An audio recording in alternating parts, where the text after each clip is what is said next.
भगवान श्री कृष्ण ने जब मोहिनी रूप धारण किया तो उनके सौंदर्य पर 33 करोड़ देवता मोहित हो गए। सभी देवताओं ने मन में यही कामना हुई कि ऐसी सुंदरी उनकी पत्नी बन जाए, परंतु केवल एक देवता ऐसे थे जिनके मन में मोहिनी के प्रति इस तरह का भाव नहीं आया। वे थे सूर्यदेव। सूर्यदेव ने मोहिनी रूप को देखकर मन ही मन कहा, यदि ये मेरी पुत्री बन जाए तो मेरा जीवन धन्य हो जाए। सूर्यदेव की इस भावना को समझकर भगवान श्री कृष्ण ने उनकी ओर कटाक्ष किया और संकेत किया कि उनकी इच्छा पूर्ण होगी। समय बीतने के बाद सूर्यदेव ब्रजभूमि में वृषभानु महाराज के रूप में अवतरित हुए। वृषभानु जी ने तपस्या की और ब्रह्मा जी से प्रार्थना की कि उन्हें ठाकुर जी की पुत्री के रूप में प्राप्ति हो।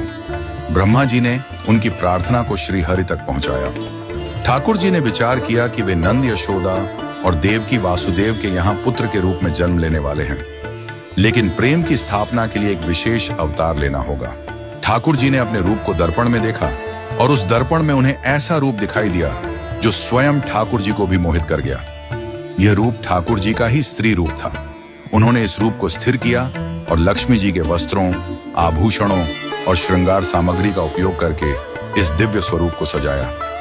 जब यह स्वरूप पूर्ण हुआ तो ऐसा प्रतीत हुआ मानो सूर्य और चंद्र का एक साथ मेल हो गया हो। यह दिव्य तेज इतना अद्भुत था कि स्वयं ठाकुर जी भी नेत्र मूने को विवश हो गए। जब उन्होंने नेत्र खोले तो उनके सामने श्री राधा रानी का दिव्य स्वरूप प्रकट हुआ। श्री राधा के प्राकट्य का समय सुबह 4 बजे का था, जो ब्रह्म मुहूर्त का समय है। भगवान के अन्य अवतारों का प्राकट्य दोपहर 12 बजे या रात्रि 12 बजे होता है, परंतु राधा रानी का जन्म ब्रह्म मुहूर्त में हुआ, जो नए दिन की शुरुआत का प्रतीक है। यह इस बात का संकेत था कि प्रेम का प्रकाश संपूर्ण विश्व में फैलने वाला है। राधा रानी के अवतरण पर वृषभानु महाराज और कीर्तिदा माता के घर उत्सव मनाया गया।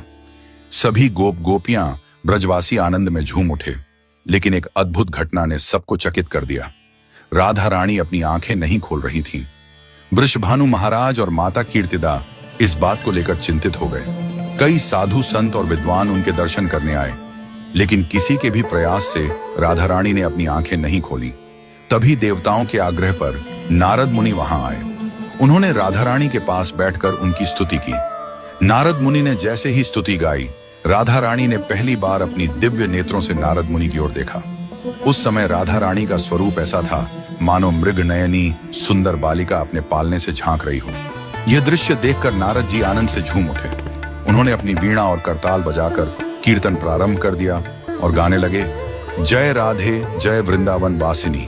वृषभानु महाराज यह